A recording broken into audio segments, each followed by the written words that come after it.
1 in 5 American adults experienced mental illness before the pandemic, but now it's 1 in 3. Amanda Fay talks with a family impacted by mental illness about how they're giving back to an organization that means a lot to them.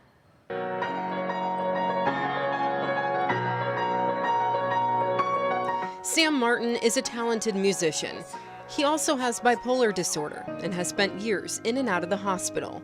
Side effects from medication make it difficult for him to connect to his music. In 2014, he and his brother Joseph sent out on a journey. We're going to show people what it really means to have bipolar disorder. We want to open up the doors to the psych ward and show you what's inside, because frankly, it needs to be seen. And Sam's voice, as well as his music, needs to be heard.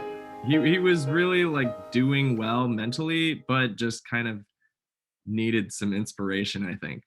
So I came up with this idea to help him like produce a music album. The plan was to record an album of Sam's personal music and make a documentary detailing the ins and outs, ups and downs of living with bipolar disorder.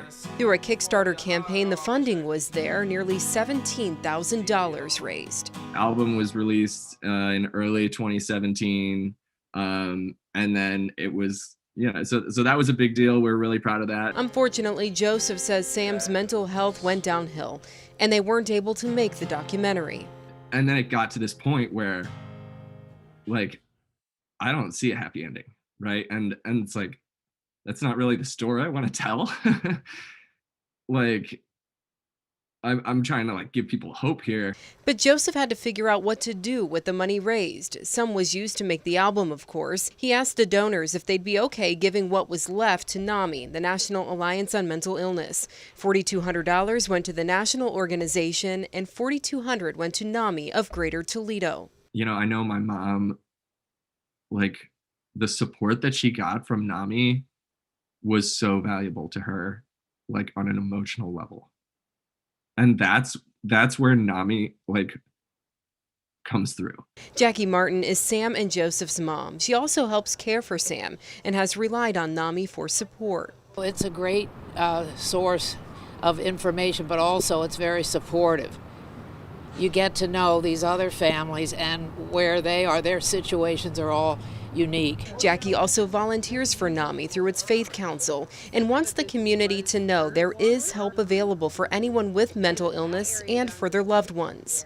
You call the NAMI of Greater Toledo and ask for they'll probably direct you to the family navigator, and that's the person who has all the resource, knows all the information. Jackie says Sam is doing better now on his current treatment plan, and she's seeing a light at the end of the tunnel. She hopes we can all become more comfortable talking about mental illness. And not be ashamed of it and have the stigma that we've had with regarding mental illness. For WTOL 11, I'm Amanda Fay. NAMI says it's grateful for the donation, which will go to continuing its free programs, including educational classes, outreach efforts, and support groups. And if you'd like to hear more of Sam's music, we have links in this story on our app and website.